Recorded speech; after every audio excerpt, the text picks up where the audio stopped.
Dua ya, tadi baru satu hal terkait upaya memisahkan Pak Jokowi dengan Pak Prabowo. Yang kedua, saya lihat sejak awal Rakernas 5 PDIP sudah berupaya mendegradasi, mendelegitimasi pemerintahan terpilih Prabowo Gibran dengan tuduhan-tuduhan kecurangan yang CSM gitu loh. Itu yang saya lihat kalau dalam bahasa rekomendasinya adalah pemilu yang paling buruk gitu ya.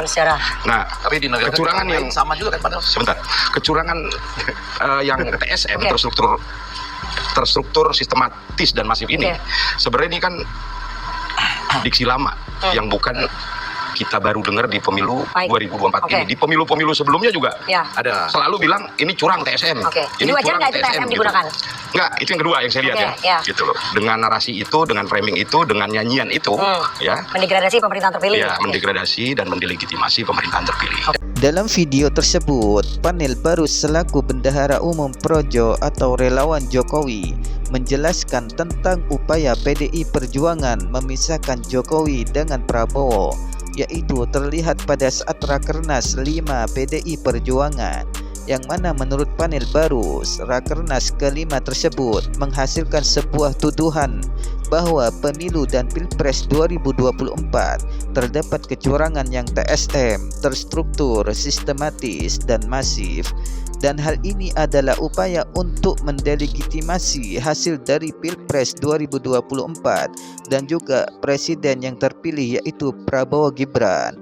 Dan Panel Barus juga menganggap tuduhan kecurangan yang TSM ini bukan suatu hal yang baru digaungkan.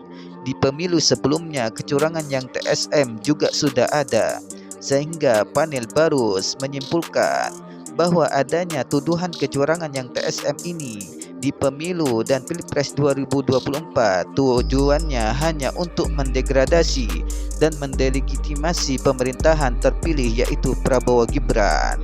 Sebenarnya begini dong, harus tuntas juga panel berbicara. Masalahnya bukan apakah saya menganggap ini TSM atau tidak TSM, tapi bagaimana kemudian terlepas dari pandangan kita, dari pemikiran kita, kita menghormati keputusan MK dengan tidak membuat kerusuhan. 2014 kalah, Undang-Undang MD3 dirubah. 2019 kalah, 9 orang meninggal di lapangan, di jalan. Terjadi pembakaran segala macam.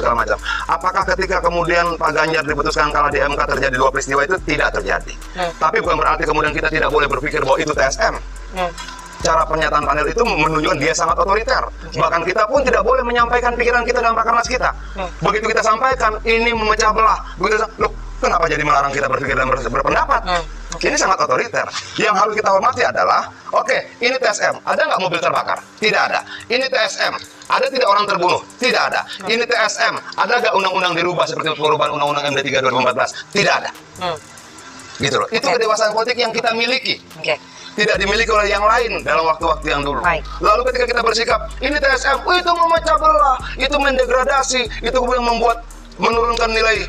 Nggak bisa dong, itu sangat otoriter bahasa itu. Dan itu bukan bahasa kaum pro-demokrasi loh, Panel. Itu bahasa salah itu.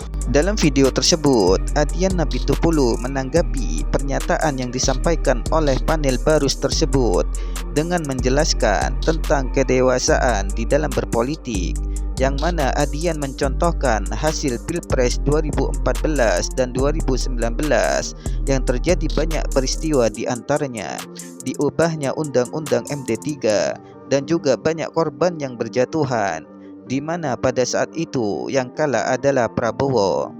Dan Adian membandingkan dengan hasil Pilpres 2024 yang mana calon yang diusung oleh PDI Perjuangan yaitu Ganjar Pranowo diputuskan kalah oleh Mahkamah Konstitusi. Dan Adian mempertanyakan kepada Panel Barus, apakah peristiwa yang terjadi di Pilpres 2014 dan 2019 terjadi lagi di Pilpres 2024? Dan ini menunjukkan kedewasaan di dalam berpolitik.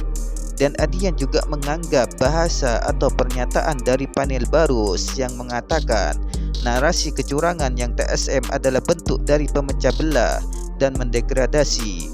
Itu adalah bahasa atau pernyataan yang otoriter. Dan menurut Adian, bahasa atau pernyataan dari Panel Barus tersebut bukan bahasa dari kaum yang pro terhadap demokrasi. Bagaimana menurut teman-teman? Terima kasih.